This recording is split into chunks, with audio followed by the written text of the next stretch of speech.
ಈಗ ನಿರ್ದೇಶಕರು ಹಾಗೂ ನಾಯಕ ನಟರು ಎರಡು ಜವಾಬ್ದಾರಿ ತಗೊಂಡಿರೋದ್ರಿಂದ, ಹಾಗೆ ನಿರ್ಮಾಣದ ಜವಾಬ್ದಾರಿ ಅಪ್ಪಾಜಿ ಅಮ್ಮಂದಾಗಿದ್ರು ಕೂಡ ರವಿ ಅವರು ಅದರಲ್ಲೂ ಹೆಗ್ಲು ಕೊಟ್ಟಿರ್ತಾರೆ ಅನ್ನೋದು ಖಂಡಿತವಾಗ್ಲೂ ಇದೆ. ಹಾಗಾಗಿ ಅವರು ಬಾಯಲ್ಲೇ ಕೇಳೋಣ ಇಡೀ ಸಿನಿಮಾದ ಬಗ್ಗೆ.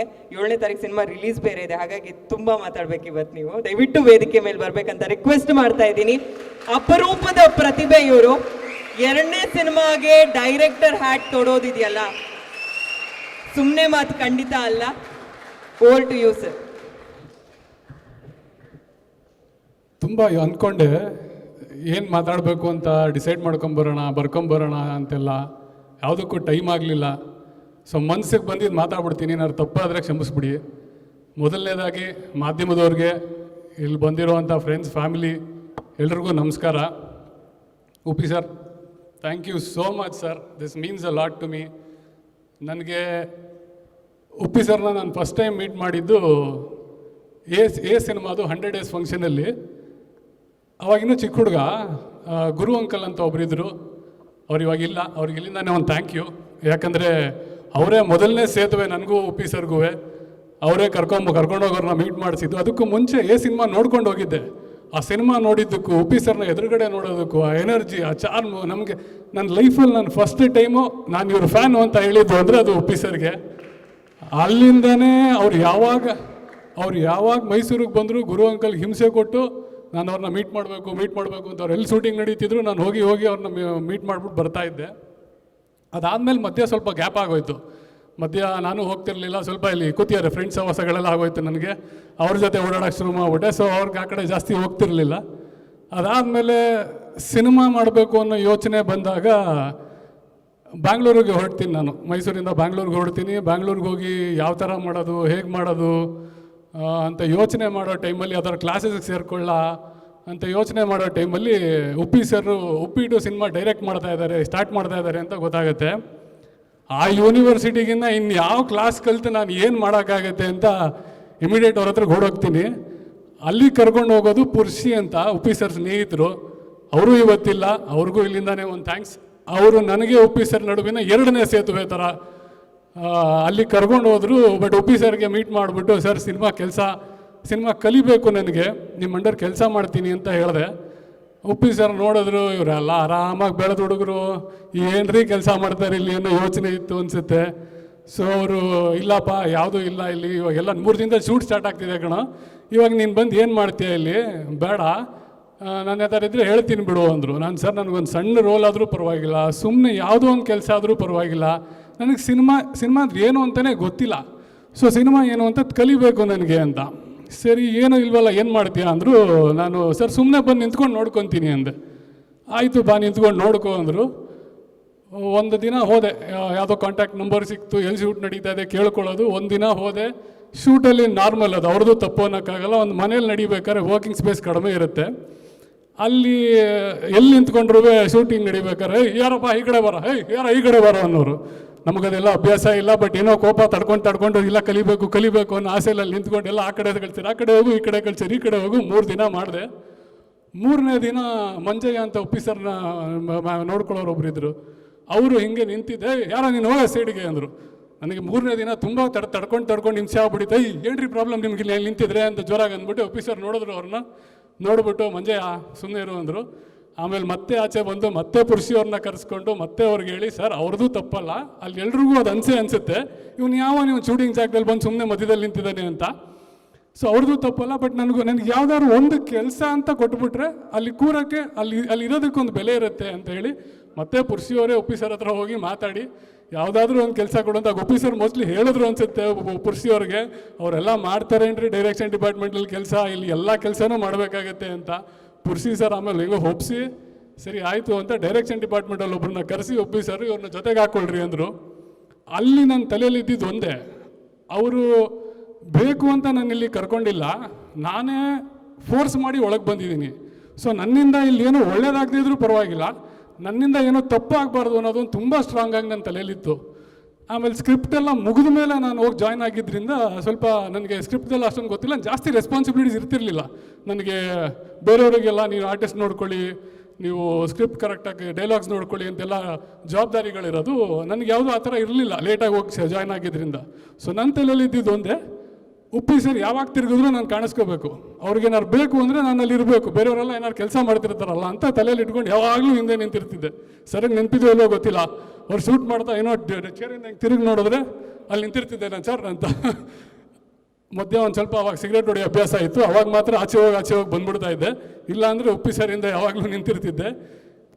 ಆವತ್ತು ಅಲ್ಲಿ ಸೇರಿಕೊಂಡಾಗಿಂದ ಎಲ್ಲ ಕೆಲಸ ಸೆಟ್ ರೆಡಿ ಮಾಡೋದ್ರಿಂದ ಹಿಡಿದು ಏನೇನು ಮಾಡ್ಬೋದು ಎಲ್ಲ ಮಾಡಿದ್ದೀನಿ. ಆ್ಯಂಡ್ ತುಂಬ ಕಲ್ತಿದ್ದೀನಿ. ನಾನು ಹೇಳ್ದಂಗೆ ಅವ್ರಿಗಿಂತ ಕಲಿಯೋಕ್ಕೆ ನಾನು ಇನ್ನೆಲ್ಲಿಗೂ ಹೋಗೋಕ್ಕೆ ಸಾಧ್ಯನೇ ಇರಲಿಲ್ಲ. ಉಪ್ಪಿ ಸರು ಅವ್ರು ಯಾವ ಥರ ಹೇಳ್ಕೊಡ್ತಾರೆ ಅನ್ನೋದಕ್ಕೂ ಅವ್ರು ಕೋಪ ಮಾಡ್ಕೊಳ್ಳಲ್ಲ. ಇದು ನಾನು ನೋಡಿರೋದು. ಅವ್ರ ಫ್ರೆಂಡ್ಸ್ ಹೇಳ್ತಾಯಿದ್ರು, ನೀವೆಲ್ಲ ಲಕ್ಕಿ, ನೀವು ಲೇಟಾಗಿ ಬಂದುಬಿಟ್ಟಿದ್ದೀರಾ, ಮುಂಚೆ ಬಂದಿದ್ರೆ ಹೊಡ್ಸ್ಕೊಂಡ್ಬಿಡ್ತಿದ್ರಿ ಅಂತ. ಬಟ್ ನಾವು ನೋಡಿದ ಉಪ್ಪಿ ಸರು ಮ್ಯಾಕ್ಸಿಮಮ್ ಬೈದಿರೋದು ಅಂದರೆ ಡಬ್ಬ ನನ್ನ ಮಕ್ಕಳ ಅಂತ ಅಷ್ಟೇ ಬೈತಾ ಇದ್ದಿದ್ದವರು. ನಮಗೇನೋ ಆಸೆ ಉಪ್ಪಿ ಸರಿಗೆ ಎಲ್ಲ ನಾವೇನೋ ಹೇಳ್ಕೊಬಿಡ್ಬೇಕು, ನಾವೇನೋ ಒಂದು ಒಳ್ಳೆ ಐಡಿಯಾ ಕೊಟ್ಟರೆ ಅವ್ರು ಚೆನ್ನಾಗಿದೆ ಕಣ್ರಿ ಅಂದರೆ ನಮಗೆ ಖುಷಿ ಅಲ್ಲ.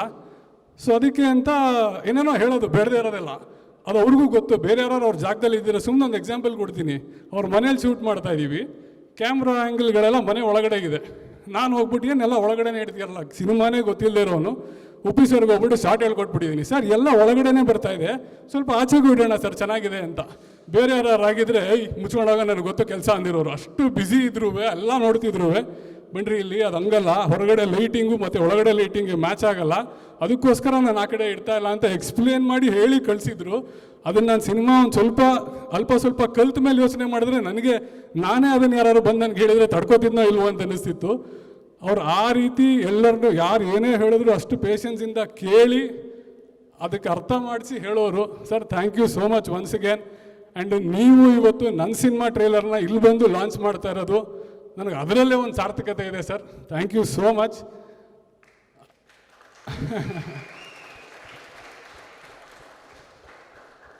ಅದು ಬಿಟ್ಟು ಇಲ್ಲಿ ಬಂದಿರೋ ಎಲ್ಲ ಸ್ನೇಹಿತರು, ನಮ್ಮ ಟೀಮ್ ಇರ್ಬೋದು, ಎಲ್ರಿಗೂ ತುಂಬ ಥ್ಯಾಂಕ್ಸ್. ಪ್ರತ್ಯಕ್ಷವಾಗಿ ಪರೋಕ್ಷವಾಗಿ ನಾನು ಎಲ್ರಿಗೂ ಹೆಸರು ಹೇಳೋಕ್ಕೆ ಹೋಗಲ್ಲ, ಬಟ್ ಎಲ್ರಿಗೂ ಗೊತ್ತು ನೀವೆಲ್ಲ ಇಲ್ಲಿದ್ದೀರಾ. ಆ್ಯಂಡ್ ಒಂದ್ಸಲಿ ಇಲ್ಲಿದ್ದರೆ ಅಲ್ಲಿ ಒಂದು ಡೈಲಾಗ್ ಹಾಕ್ಬಿಟ್ಟಿದ್ದೀನಿ, ನಾನು ಒಂದ್ಸಲಿ ಅವ್ರು ನನ್ನವರು ಅಂದರೆ ಮುಗೀತಂತ, ಅದಂಗೆ. ಸೊ ನಾನು ಎಲ್ರಿಗೂ ಹೆಸರು ತೊಗೊಳಕ್ಕೆ ಹೋಗಲ್ಲ. ಥ್ಯಾಂಕ್ ಯು ಸೋ ಮಚ್ ಎಲ್ರಿಗೂ. 2 ಹೆಸರು ನಾನು ಮರೆಯೋಕ್ಕಾಗಲ್ಲ. ನಮ್ಮ ಅಪ್ಪ ಅಮ್ಮ ಯಾರು ನನ್ನನ್ನು ನಂಬ್ತಾರೋ ಬಿಡ್ತಾರೋ, ಆ್ಯಂಡ್ ನನ್ನನ್ನು ಸಾಕೋದು ಅಷ್ಟು ಸುಲಭ ಅಲ್ಲ, ಅದು ಅವ್ರನ್ನ ಕೇಳಿದ್ರೆ ಗೊತ್ತಾಗುತ್ತೆ. So thank you. ನನ್ನನ್ನು ಸಾಕಿ ತಡ್ಕೊಂಡು ಥ್ಯಾಂಕ್ಸ್ ಹೇಳಿದ್ರೆ ತುಂಬ ಚಿಕ್ಕದಾಗ್ಬಿಡುತ್ತೆ. ಒಂದು ಹೇಳ್ತೀನಿ, ಇಂಥ ತಂದೆ ತಾಯಿ ನನಗೆ ಸಿಕ್ಕಿದ್ದು ನನ್ನ ಅದೃಷ್ಟ, ಅಷ್ಟು ಹೇಳಬಲ್ಲೆ. ಇನ್ನೇನಾದ್ರು ಮರ್ತು ನಾ ಯೋಚಿಸ್ತಾ ಇದ್ದೀನಿ. ಓಕೆ ಸಾಕು. ಹಾಂ, ಸೊ ಮಾಧ್ಯಮದವರಿಂದ ಜನರಿಗೆ ನನ್ನಿಂದ ಒಂದು ವಿನಂತಿ. ನಾನು ಸಿನಿಮಾ ಬಂದು ನೋಡಿ ನಾವು ಕಷ್ಟಪಟ್ಟು ಮಾಡಿಬಿಟ್ಟಿದ್ದೀವಿ ಅಂತ ಚೆನ್ನಾಗಿಲ್ಲದೆ ಇದ್ರೂ ನೀವು ಬಂದು ಕಷ್ಟಪಟ್ಟು ನೋಡಿ ಅಂತ ನಾನು ಹೇಳಲ್ಲ. ಆ್ಯಂಡ್ ಇದೇ ವೇದಿಕೆ ಮೇಲೆ ಸುಮಾರು ಜನ ಲಾಂಚ್ ಈವೆಂಟಲ್ಲೆಲ್ಲ ನಾವು ಅದು ಮಾಡಿದ್ದೀವಿ ಇದು ಮಾಡಿದ್ದೀವಿ ಅಂತ ಏನೇನೋ ಹೇಳ್ತಾರೆ. ಸೊ ನಾನು ಸಿನಿಮಾ ವಾಪಸ್ ಒಳಗೋಗಿ ನೋಡಿದಾಗ ಅಲ್ಲೇನೂ ಇರೋಲ್ಲ ಎಷ್ಟೋ ಸಲ. ಸೊ ನಾನು ನನ್ನ ಸಿನಿಮಾ ಬಗ್ಗೆ ಜಾಸ್ತಿ ಮಾತಾಡೋಕ್ಕೆ ಇಷ್ಟಪಡಲ್ಲ.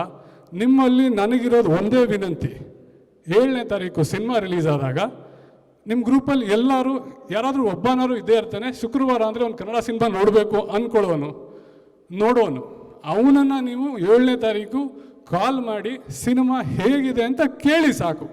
ಅವ್ರು ಚೆನ್ನಾಗಿದೆ ಅಂದರೆ ನೀವು ಸಿನಿಮಾಗೆ ಹೋಗಿ. ನನ್ನ ರಿಕ್ವೆಸ್ಟ್ ಒಂದೇ, 7ನೇ ತಾರೀಕು ಅವ್ರಿಗೆ ಕಾಲ್ ಮಾಡಿ ಸಿನಿಮಾ ಹೇಗಿದೆ ಅಂತ ಕೇಳಿ ತಿಳ್ಕೊಳ್ಳಿ. ಅದಕ್ಕೆ ನಂದು ಎಲ್ಲ ಕ್ಯಾಂಪೇನಲ್ಲೂ ಎಲ್ಲ ಪೋಸ್ಟರ್ಸಲ್ಲೂ ಹಾಕ್ಸ್ಬಿಟ್ಟಿದ್ದೀನಿ #IamGod ಹೇಗಿದೆ ಅಂತ.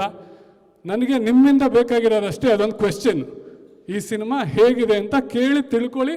ಚೆನ್ನಾಗಿದೆ ಅಂದರೆ ಮಾತ್ರ ನೋಡಿ, ಇಲ್ಲ ಅಂದರೆ ಇದು ನನಗಲ್ಲ ಅಂತ ನಾನು ಮನೆಗೆ ಹೋಗ್ತೀನಿ. ಥ್ಯಾಂಕ್ ಯು ಎಲ್ಲರಿಗೂ, ಥ್ಯಾಂಕ್ ಯು. ಕೊನೆಯದಾಗಿ ಬೆಂಗಳೂರಲ್ಲೇ ಫಂಕ್ಷನ್ ಮಾಡಬೇಕು ಅಂತ ಎಷ್ಟೇ ಟ್ರೈ ಮಾಡಿದ್ರು 2 ಸಲಿನೂ ಮೈಸೂರಿಗೆ ಕರೆಸ್ಕೊಂಡಿರೋ ಆ ಚಾಮುಂಡಿ ತಾಯಿಗೆ ನಾನು ನಮನ ಸಲ್ಲಿಸ್ತಾ ನನ್ನ ಮಾತು ಮುಗಿಸ್ತೀನಿ. Thank you so much. Thank you sir. ಇನ್ನು ಒಂದು ಚಿಕ್ಕ ಪ್ರಶ್ನೆ. ಎಲ್ಲ ಮಾತಾಡಿದ್ರು ಸರ್ ಇವರು. ಫಸ್ಟು ಟೈಟಲ್ ರಿವೀಲ್ ಮಾಡಿದಾಗಲೂ ಹೇಳಲಿಲ್ಲ, what is I am god, ಈ ಸಿನಿಮಾ ಏನು, ಯಾವುದ್ರ ಬಗ್ಗೆ, ಯಾಕೆ ಈ ಟೈಟಲ್ ಅಂತ ಇವತ್ತು ರಿವೀಲ್ ಮಾಡಲಿಲ್ಲ.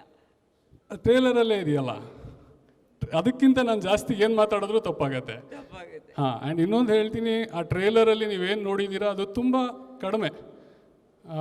ತುಂಬ ಎಷ್ಟೋ ವಿಷಯಗಳು ನಂಗೆ ತೋರ್ಸೋಕ್ಕಾಗಿಲ್ಲ.